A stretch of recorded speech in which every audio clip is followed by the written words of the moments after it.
Hello, my name is Colt Gordon, and today I'm talking about vampire relationships.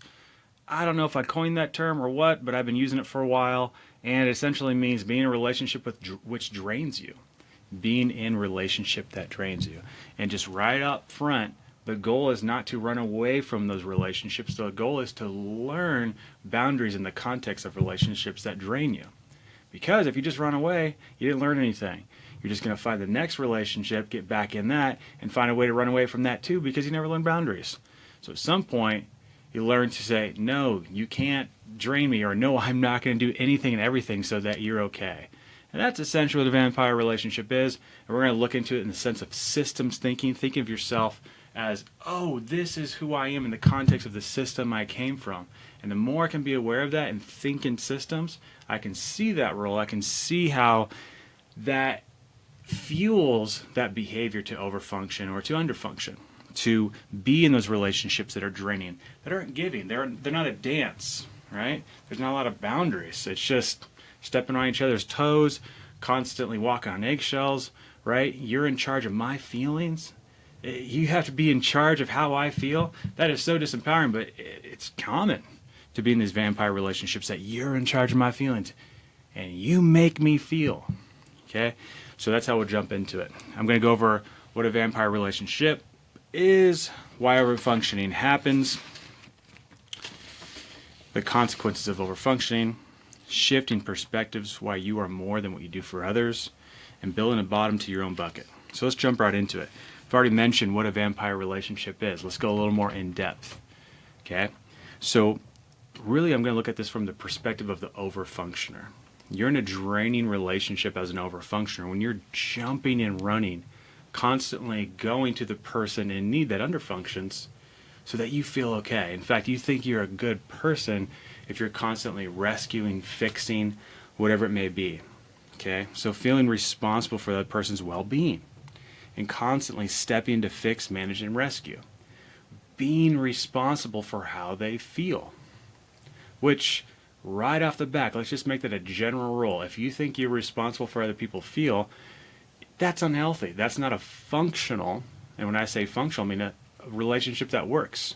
Because if the other adult in the relationship with you is not taking full responsibility for their emotions, hey, I notice that I feel uncomfortable with this. I'd prefer that you didn't do that, for instance. No, you make me feel this way. Then you're in a very disempowering relationship, a draining relationship. It doesn't work. Okay? In a mesh roles, when you have an overfunctioner and underfunctioner, again, I'm going to continue to focus on the overfunctioner's perspective, but still bring in that underfunctioner concept. The overfunctioner gives too much, which drains them emotionally. And the underfunctioner relies on them, creating a dependent and unbalanced dynamic. And it just becomes a cycle, especially if you're believing that your worth comes from jumping and running. I'm only as worthy as people need me. And you can work on that. If it's working for you, then forget about it. Then keep doing what you're doing. Okay, so why does overfunctioning happen? And again, I want people that are listening to this podcast, these YouTube episodes, to think in systems. So, I grew up in an alcoholic environment, and I grew up in a situation where I had to make sure Dad was not upset and too drunk, and Mom was not too emotional and getting drained from the alcoholism in the family. And so being the eldest child, I recognize my role is to be a fixer, to be someone that's trying to rescue, trying to be in charge of everyone else's emotions, taking the temperature of the room to make sure everyone else is okay. So thinking in systems is the first kind of clue that would be helpful. Instead of thinking of yourself as just an individual stovepipe, think of yourself as part of a bigger system and that you are that system and that you can become more healthy in the context of that system, the more aware of it you are. Instead of let's just burn it all down. So one of the big reasons we overfunction, that someone might overfunction, is because the system and the role the system gave you that you grew up in. And then when we feel anxiety that the system is bringing to us, hey, I need you to fix me right now. I need you to help. To reduce that anxiety, we run in and help because we're still operating like we're 10 years old in the alcoholic environment. So that's one of the huge reasons is the system you come from. And understanding that role. And then the belief that you're carrying with you. So I'm not worthy. I'm not lovable. I'm not enough. I think it's very important to get really clear on those relationships, those core beliefs, that you have, those top three, that main core belief. Mine typically is I'm not enough. When I can be aware of that, I can recognize I'm operating from an insecure place. I'm not whole within, or at least I'm not believing I'm whole within, right? And when I can catch that, I can work on that and really see that intrinsic value and find rest in that. But if I'm not aware of it, if I'm not looking for those triggers, if I'm not looking for that behavior that's stemming from I'm unworthy, for instance, then I'm going to jump around. I'm going to overfunction to find that worthy. In the short term, it works. Oh my gosh, I'm needed. And all of a sudden I feel good and anxiety lowers. Or someone's freaking out around me. Okay, rescue, fix. I feel better. Anxiety goes. But what if I could work on that anxiety and not need to jump in and wonder why I'm drained all the time because I'm always jumping in? Okay? So beliefs, thinking in systems, understanding your role, beliefs, and then the anxiety, right? And being able to be aware that anxiety and those feelings you're being run by. Your feelings don't need to be in the driver's seat of your life. Feelings are important. Feelings are things that are intrinsic to life. People don't come up to you and go, how are you thinking today? They say, how are you feeling? Feeling makes you human. Feelings are important, but they're not good decision makers. They are wonderful servants, but terrible masters. And being able to put them in the right place, working with your feelings versus being worked by them, which may sound like addiction if you caught onto that. Okay. Other quick things I want to talk about. I mentioned insecurity. And a lot of times when we're coming from an insecure, non-whole place, we go toward rescuing as an act of playing God. It's actually a really selfish move. To move to feel whole versus coming from a place of wholeness and then giving. Okay? Another big barrier with people that overfunction is having a high tolerance for dysfunction and confusing that high tolerance with good. Thinking because it can handle it, because other people have done so much for me, then I should do it too, right?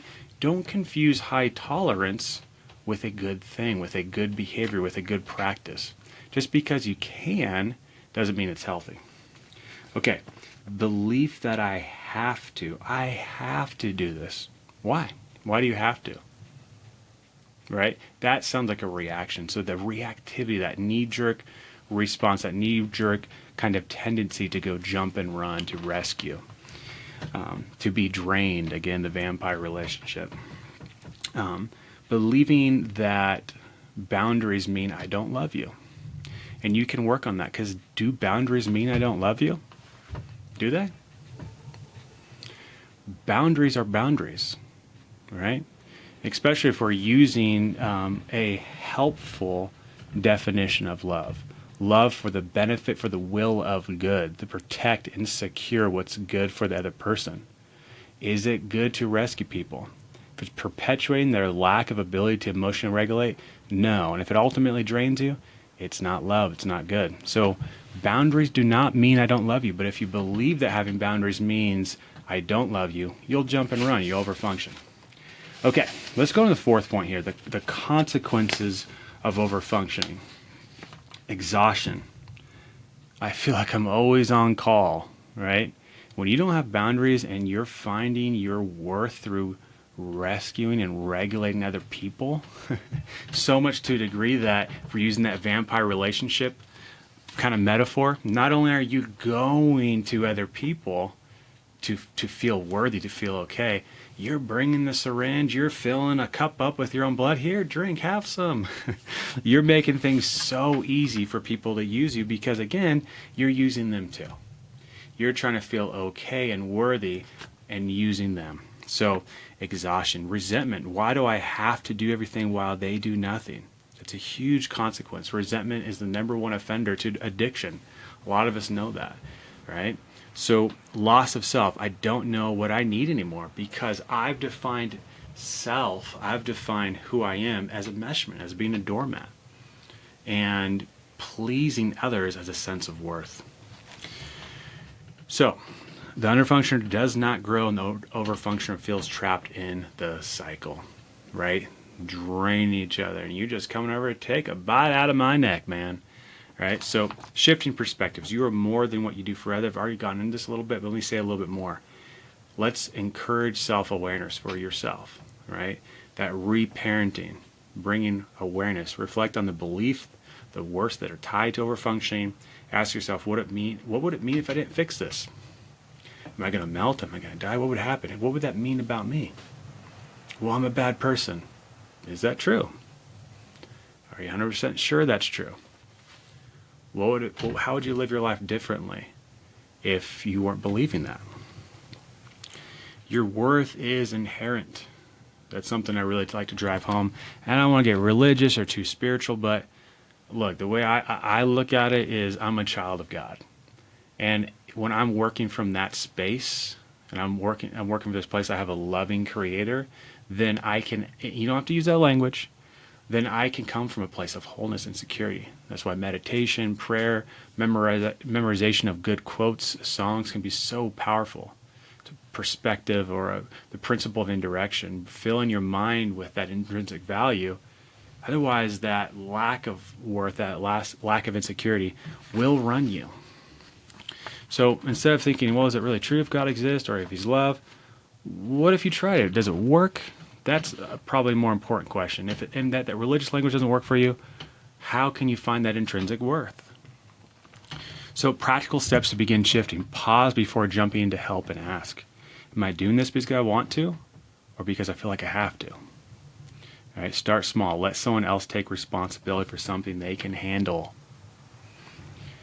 Emphasize self-differentiation with yourself, learning to sit with your own discomfort and regulating your own emotions without running to rescue. Okay, so the next point, building a bottom to your bucket. I think this is so vital. So they can too. So think of a bucket as kind of a metaphor for self, for your emotions.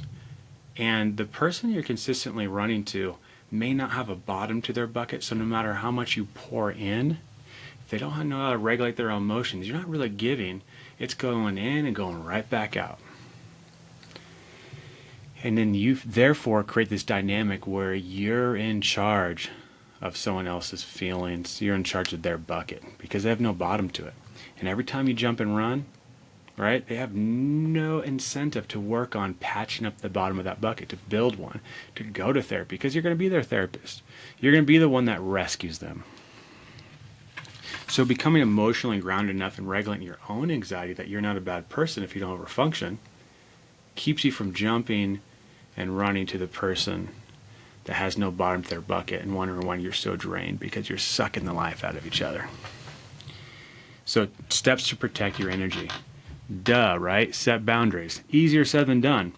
But let me make it real basic. No is a complete sentence. Can you charm it up a little bit? Yes. But there's no points for style. It's better to do this in a messy way than no way at all. And no is a complete sentence. Okay? It's better to feel guilty than to feel resentful. Guilt is not an emergency. More steps to protect your energy. Focus on self-care. Prioritize what fills your bucket. Rest, hobbies, connections that energize you. That's why I love playing the guitar. Not so much because I'm going to make an album or something, maybe I will, but because it rejuvenates me. It helps me to focus on me. It gives me something to lean on and build mastery in.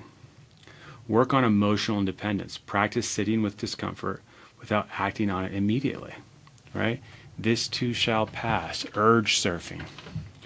When you stop overfunctioning, you give others a chance to grow and step up. When you stop overfunctioning, you are no longer the buffer to other people's dysfunction and immaturity. Now they can work on themselves, or just go find someone else to rescue them, and that's not you, that's not on you, right? We're dealing with adults here. And this is kind of a hard pill to swallow, but a big step in the right direction is purposely underfunction. Purposely lack some empathy. What? That means I'm a bad person, does it? Because if we're defining love as securing and protecting and promoting what's good for another, even yourself as another, is that love? Is that good? When you're enabling immature behavior. Okay. So let's just summarize it all. Overfunctioning often stems from a belief that your worth is tied to what you do for others. Vampire relationships drain you because they are built on unhealthy dynamics. If you're feeling drained and not rejuvenated, if your life's not easier because of your relationships, yes, relationships take work. But if your life is actually hard and you feel drained, you might be in a vampire relationship. You can break free by challenging your beliefs, building a bottom to your bucket so other people can build a bottom to theirs, and learn to regulate your own emotions. Where are you overfunctioning your life, and what would it feel like to step back? I'm a bad person. Challenge that. Okay, please reach out if you want to work with me. Got a 15-minute free consultation. If not, please send me some questions so it can prompt me for some more episodes here. All right, take care.